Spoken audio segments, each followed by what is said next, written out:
The town of Mercy Creek had grown fat on progress. Fine wooden houses with glass windows and iron nails had replaced the old cabins. A new hotel stood 3 stories tall, its balconies carved with scrollwork. The men who built them walked with their chests out, proud of what they had made. And at the edge of town, in a patch of land no one wanted, an old woman was building something that made them laugh. Her name was Martha, and she had buried 2 husbands, 3 children, and more dreams than she cared to count. The first husband had built a fine house of pine that burned. The second had built a grand barn that collapsed. She had learned, through loss, that the things men called strong were often the first to fall.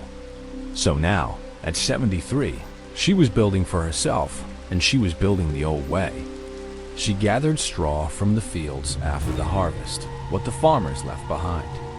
She mixed it with mud from the creek bed, clay that had been washed down from the mountains for centuries. She shaped it into blocks and laid them in the sun to dry. The men driving by on their wagons would slow down, point, and laugh. "Look at old Martha," they would say, "building a house for the pigs." She did not answer them. She had learned long ago that words were wasted on men who had never lost anything. She worked from dawn until dusk, her hands cracked and bleeding, her back bent, her knees aching. She laid the blocks one by one, pressing them together with mud, shaping walls that were thick and round like the houses she remembered from her grandmother's stories. Her son came from the city when he heard. He stood in his fine suit, his boots sinking into the mud, and begged her to stop. "Mother, please, you'll be the laughingstock of the county. Come live with me. I have a house with glass windows and an iron stove." She looked at him, this man she had raised, and saw that he had forgotten where he came from. "Your house will fall," she said quietly. "This one will stand." He left angry, and she went back to work. She built the walls thick, 2 feet of packed straw and clay, tapering as they rose. She built the roof low and sloped, weighted with stones to hold it down. She left the windows small, just slits to let in light, facing away from the wind.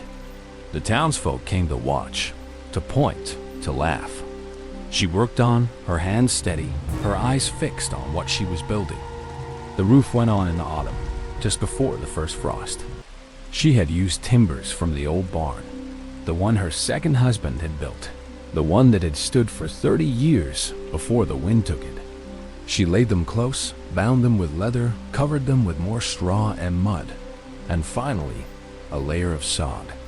When she was done, she stepped back and looked at what she had made. It was small, it was ugly, it was hers. The winter was mild, and the town forgot about her. She lived in her little house, warm through the coldest nights, the thick walls holding the heat from her small hearth. She did not need glass windows or iron nails. She did not need scrollwork or balconies. She had her garden, her chickens, her memories. She was content. But the spring would bring what the spring always brings to the prairie, and she was ready. The first sign was the wind. It came from the west, a low moan that built through the morning, rattling the windows of the fine houses in town. The men looked at the sky and saw it was the color of bruises. They told their wives to bring in the laundry. They told their children to stay close. They did not know what was coming. They had never seen a storm like the one that was building on the horizon. By noon, the wind was screaming. The new hotel lost its sign first, the wooden board torn from its chains and sent spinning into the sky. Then the roofs began to go, shingles flying like leaves, exposing the rafters beneath. Men ran through the streets, shouting, trying to secure what could not be secured. Women gathered their children and huddled in cellars that had never been tested. Martha sat in her little house, the wind howling outside, and she was not afraid. She had built for this. The walls did not shake. The roof did not lift. The wind rushed over the low, sod-covered top like water over a stone. Inside, her fire burned steady. Her kettle sang. She sat in her chair by the hearth and waited, as she had waited through so many storms before. The worst of it came at dusk. A funnel cloud dropped from the bruise-colored sky, a twisting column of wind and debris that touched down on the edge of town. The hotel collapsed like a house of cards, its fancy scrollwork scattered across the prairie. The church steeple snapped and fell. The schoolhouse was lifted from its foundation and dropped 100 yards away, shattered. The men who had laughed at Martha's house ran for their lives. They threw themselves into ditches, behind rocks, anywhere the wind might not find them. Their fine houses, their glass windows, their iron nails, none of it mattered. The storm took everything they had built. It took the general store, the blacksmith, the livery. It took the barns and the sheds and the fences. It took their pride. And then it was over. The wind died as suddenly as it had begun. The sky cleared, the sun setting in a blaze of orange and gold, as if nothing had happened. The town of Mercy Creek lay in ruins. Men crawled out of ditches. Women emerged from cellars. Children cried for homes that were no longer there. They stood in the wreckage of their progress and did not know what to do. Someone pointed, "Look, at the edge of town, where the patch of unwanted land sloped toward the creek, a small house stood. Its walls were intact. Its roof was in place. Smoke rose from its chimney. The storm had passed over it like a wave over a stone, leaving it untouched." The townsfolk stared, silent, ashamed, and slowly, one by one, they began to walk toward it. Martha opened her door when they came. She stood in the doorway, her gray hair pulled back, her face calm, her eyes sad. Behind her, the fire glowed, the kettle steamed, the house was warm. The townsfolk stood before her.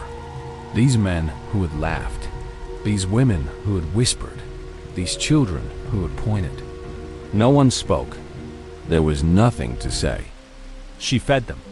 She had stored enough for the winter, dried meat and preserved vegetables, jars of pickles and loaves of bread. She gave it all without hesitation, passing plates through the doorway, feeding the people who had mocked her.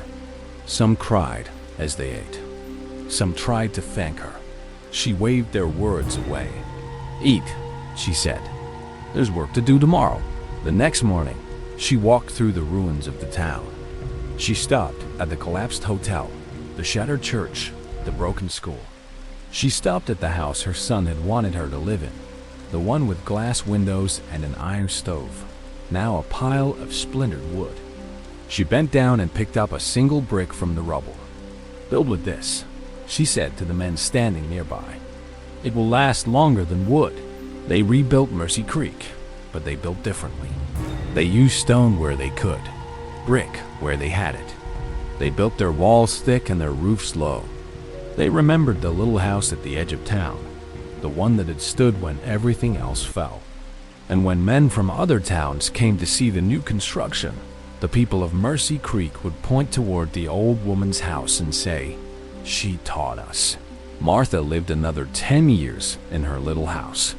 She died on a spring morning, sitting in her chair by the hearth, her kettle singing, her garden blooming outside the window. They found her with her hands folded in her lap, a smile on her face, as if she had been waiting for the next journey. They buried her on the hill above town, and they built a stone marker with her name and the words she had lived by. The wise build for the storm, not for the sun. The house still stands today at the edge of Mercy Creek, a lesson in mud and straw that the town has never forgotten.